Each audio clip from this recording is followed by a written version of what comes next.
তোমাদের academic building 3 যেটা, তো যেটা অনেক ক্ষেত্রে বলা হয় এই বিশ্ববিদ্যালয়ের জন্য একটা গলার কাটা। তো আমরা বিশ্ববিদ্যালয়ের বর্তমান প্রশাসন এবং আমাদের শিক্ষকরা মিলে আমরা সর্বাত্মক চেষ্টা করে যাচ্ছি যাতে দ্রুততম সময়ে এটার যে সেকেন্ড যে অনুমোদন, সেই অনুমোদনটা আসলে আমরা কনস্ট্রাকশনের কাজে আবার শুরু করতে পারবো। আমরা এটুকু বলতে চাই, বর্তমান প্রশাসন বিশ্ববিদ্যালয় কনস্ট্রাকশন এবং অন্যান্য প্রক্রিয়াগুলোর ক্ষেত্রে যাতে দুর্নীতির কোনো সুযোগ না থাকে আমরা সবটুকু চেষ্টা করব।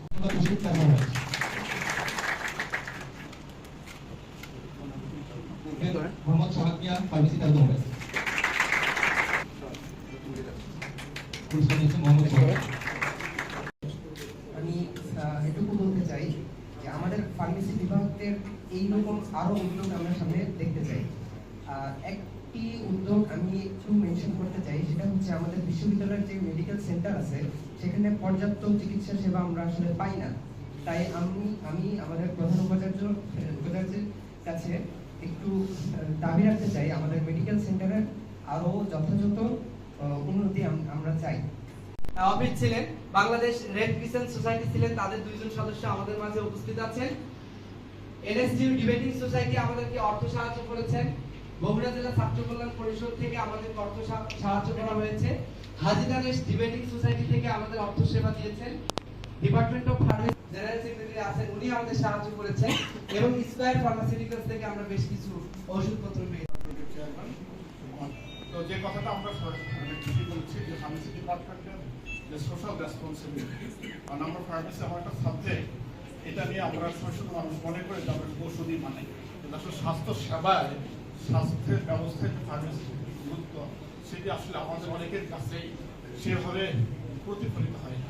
তো আমি মনে করছি যে আমাদের যে ছাত্ররা এই যে কাজগুলো করেছে, এটি আমাদের ফার্মেসি প্রফেশনকে উন্নত করেছে। ফার্মেসি প্রফেশনের দায়বদ্ধতা থেকে এখানে আমি একটু দেখেছি যে ছাত্র অনেকে বলেছেন 3 লাখ টাকা কত টাকা দেন, আসলে এই 3 লাখ টাকা এটাকে টাকাতে হিসাব করতে চাচ্ছি না। আসলে এইটার যে মানবিক impact, social impact is a very important.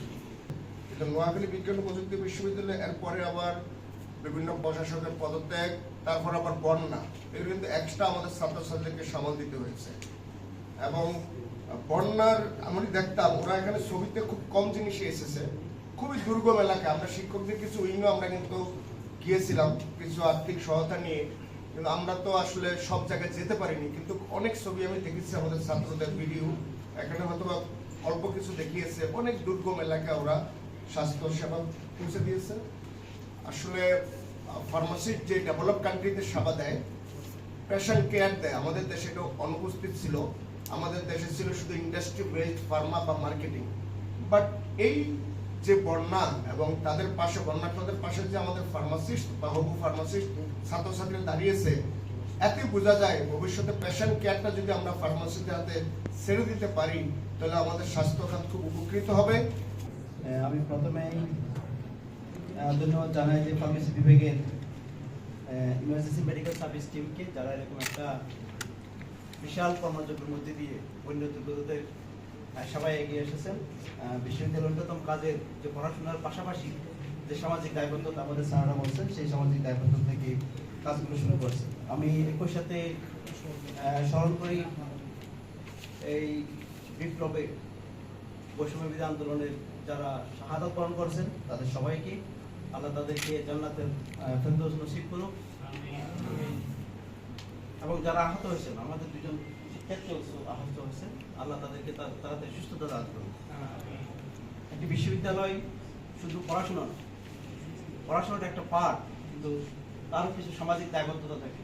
তো আমরা ফার্মেসি বিভাগ যে সামাজিক দায়বদ্ধতা এগিয়ে এসেছেন, প্রায় 32টা টিম, 50 জন শিক্ষার্থী বিভিন্ন জায়গায় ঘুরে ঘুরে যে উন্নতদের সহযোগিতা করছেন। বিশেষ করে যে টেকনিক্যাল সার্ভিস আমরা যেটা বলি, একটা সাধারণ ছাত্র বা একজন সাধারণ মানুষ যখন যায় তখন হয়তো সে কিছু খাবার বা অন্য কিছু দেয়, বাট জরুরি যে বিষয়গুলোতে আমাদের যে চিকিৎসা সেটা সবার জন্য হয়ে ওঠে। সো আমাদের টেকনিক্যাল টিমের পক্ষ থেকে যে টেকনিক্যাল সেবাগুলো দেওয়া হয়েছে, বিশেষ করে মেডিসিন, ওয়াটার পিউরিফিকেশন, যদি বিশুদ্ধ পানি না হয় সেখানে বিভিন্ন ধরনের ডিজিজ ছড়িয়ে পড়তে পারে। তো যে টেকনিক্যাল সার্ভিসগুলো দেওয়া হয়েছে, আমার মনে হয় বিশ্ববিদ্যালয় তার সক্ষমতার দিক দিয়ে আমাদের ছাত্ররা যে সামাজিক কাজে ওতপ্রোতভাবে জড়িত এবং বিরাট একটা পরিবর্তনের পরে যে এই যে একটা বন্যা আসলো, সেই বন্যার কোনো আগাম সতর্কবার্তা ছাড়া আমরা যেটা বলি যে ভিন্ন দেশের অনেকটা নির্যাতনমূলক ফলন বা যে ফলন আগাম সতর্কতা যে ক্ষতি আমাদের হয়েছে, আমাদের ছাত্ররা যে এখানে সাহস নিয়ে দাঁড়িয়েছেন সেটাতে নিঃসন্দেহে ধন্যবাদ পাওয়ার যোগ্য। অনেকেই বলছেন ছাত্র শিক্ষক সম্পর্কে যে অবনতি বিগত বছরগুলোতে বিভিন্নভাবে হচ্ছে। একটা বিশ্ববিদ্যালয়ের প্রাণ হচ্ছে ছাত্রছাত্রীরা। ছাত্রছাত্রীদের যখন মুখ বন্ধ হয়ে যায়, ছাত্রছাত্রীদের যখন বলার স্বাধীনতাটুকু না থাকে, তখন এটা একটা বিভীষিকাময় জীবন হয়।